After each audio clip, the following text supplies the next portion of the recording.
ഒരിക്കൽ ഒരു കൂട്ടം ശാസ്ത്രജ്ഞർ ചേർന്ന് ഒരേ സമയം കാണിക്കുന്ന രണ്ട് ക്ലോക്കുകൾ, അതിലൊന്ന് വിമാനത്തിലും ഒന്ന് ഭൂമിയിലുമായി സ്ഥാപിക്കുന്നു. കുറെ കഴിഞ്ഞ് ഈ വിമാനം ലോകം ചുറ്റി തിരികെ വരുന്നു. തിരികെ വന്ന ശേഷം ഭൂമിയിലുണ്ടായിരുന്ന ക്ലോക്കിലെ സമയവും വിമാനത്തിലുണ്ടായിരുന്ന ക്ലോക്കിലെ സമയവും തമ്മിൽ താരതമ്യം ചെയ്യുന്നു. അപ്പോഴാണ് അവർ ഒരു ഞെട്ടിക്കുന്ന കാര്യം കാണുന്നത്. ഭൂമിയിലുണ്ടായിരുന്ന ക്ലോക്കിനേക്കാൾ 1 സെക്കൻഡ് പിറകിലോട്ടായിരുന്നു വിമാനത്തിലുണ്ടായിരുന്ന ക്ലോക്കിലെ സമയം.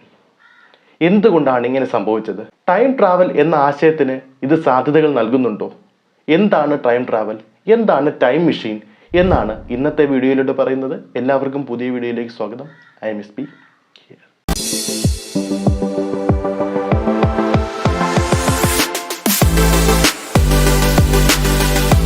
ടൈം ട്രാവൽ എന്ന കൺസെപ്റ്റിനെ കുറിച്ച് ഞാനും നിങ്ങളൊക്കെ മനസ്സിലാക്കുന്നത് ചിലപ്പോൾ സയൻസ് ഫിക്ഷൻ മൂവികളിൽ നിന്നും പുസ്തകങ്ങളിൽ നിന്നുമൊക്കെ ആയിരിക്കാം. ഒരുപക്ഷെ ഇതൊക്കെ കണ്ടു കഴിഞ്ഞ ശേഷം നമ്മൾ എന്തായാലും ചിന്തിച്ച് കാണും, ഇതുപോലൊരു സംവിധാനം ഉണ്ടായിരുന്നെങ്കിൽ എത്ര നന്നായിരുന്നു എന്ന്. പിന്നെ മറ്റൊരു കാര്യം, നമ്മളിപ്പോൾ നിൽക്കുന്നത് മറ്റൊരാളുടെ ഭൂതകാലത്തിലോ ഭാവി കാലത്തോ ആണെങ്കിലോ? ചിലപ്പോൾ പറയാൻ പറ്റില്ല. നമ്മുടെ ചുറ്റും ഇന്ന് കാണുന്ന ഉപകരണങ്ങളായ മിക്സി, ഫാൻ, അതുപോലെ വാഹനങ്ങളൊക്കെ തന്നെ ഇവ കണ്ടുപിടിക്കുന്നതിന് മുൻപ് മനുഷ്യന്റെ തലയിൽ വിരിഞ്ഞ ആശയങ്ങളായിരുന്നിരിക്കും. പക്ഷേ ഇത് പ്രാവർത്തികമായത് ഒരുപാട് വർഷങ്ങൾക്ക് ശേഷമാണ്. അതുപോലെ ഒന്നു തന്നെയാണ് ടൈം മെഷീനും ടൈം ട്രാവലും. 1895 HG വെൽസ് എന്ന ഇംഗ്ലീഷ് എഴുത്തുകാരൻ്റെ ദ ടൈം മെഷീൻ എന്ന നോവലിലൂടെയാണ് ടൈം ട്രാവൽ എന്ന ഒരു ആശയം ആദ്യമായി ഉടലെടുക്കുന്നത്. പക്ഷേ ഇതിനു മുൻപ് തന്നെ പല പുരാണ കഥകളും ടൈം ട്രാവലിനെ ബന്ധപ്പെടുത്തിയുള്ള കാര്യങ്ങൾ പറയുന്നുണ്ട്. ഹിന്ദു മിത്തോളജിയിലെ വിഷ്ണു പുരാണയിലെ ഒരു കഥാപാത്രമായ രൈവത കുക്കുംടി സൃഷ്ടികർത്താവായ ബ്രഹ്മാവിനെ കാണുവാനായി സ്വർഗലോകത്തേക്ക് പോവുകയും തിരികെ വരുമ്പോൾ ഭൂമിയിൽ ഒരുപാട് വർഷങ്ങൾ പിന്നിട്ടു കഴിഞ്ഞിരുന്നു എന്ന് എഴുതിയിട്ടുണ്ടായിരുന്നു. ഇതുകൂടാതെ പല ബുദ്ധകഥകളിലും ജാപ്പനീസ് നോവലുകളിലും ടൈം ട്രാവൽ എന്ന ആശയത്തെക്കുറിച്ച് പറയുന്നുണ്ട്. മറ്റൊരു ഇൻട്രസ്റ്റിംഗ് കാര്യം പറയുകയാണെങ്കിൽ, നമ്മളെല്ലാവരും ഇപ്പോൾ ടൈം ട്രാവൽ ചെയ്തുകൊണ്ടിരിക്കുകയാണ്. അതെ, സെക്കൻഡിൽ 1 സെക്കൻഡ് എന്ന കണക്കിൽ ഭാവിയിലോട്ടാണെന്ന് മാത്രം. അമേരിക്കൻ ബഹിരാകാശ ഗവേഷണ ഏജൻസിയായ നാസ ഒരിക്കൽ ഒരു പരീക്ഷണം നടത്തുകയുണ്ടായി. സ്കോട്ട് കെല്ലി എന്ന ബഹിരാകാശ യാത്രികനെ 1 വർഷം അവർ ബഹിരാകാശത്ത് താമസിപ്പിച്ചു. അദ്ദേഹത്തിൻ്റെ ഇരട്ട സഹോദരനായ മാർക്ക് കെല്ലിയെ ഭൂമിയിലും.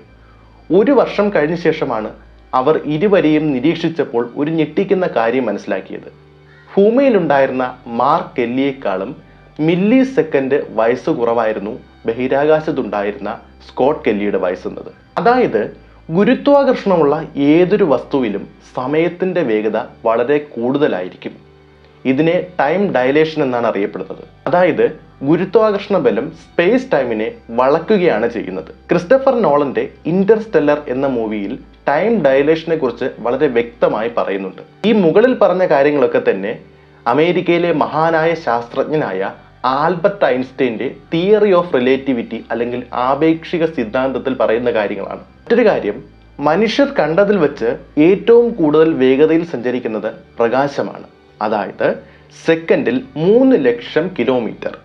ഒരു മനുഷ്യൻ ഈ വേഗതയിൽ സഞ്ചരിക്കുകയാണെങ്കിൽ അയാളുടെ സമയം സഞ്ചരിക്കുന്നതും വളരെ പതുക്കെയായിരിക്കും. അതായത് അയാളുടെ പ്രായവും വളരെ പതുക്കെയായിരിക്കും കടന്നു പോകുന്നത്. ഈ മനുഷ്യൻ പ്രകാശത്തിന്റെ വേഗതയിൽ സഞ്ചരിച്ച് ഭൂമിയിലേക്ക് തിരികെ വരികയാണെങ്കിൽ ഭൂമിയിൽ ഒരുപാട് വർഷങ്ങൾ കടന്നു പോയിട്ടുണ്ടാവും. ചിലപ്പോൾ ഭൂമി തന്നെ ഉണ്ടായെന്ന് വരില്ല.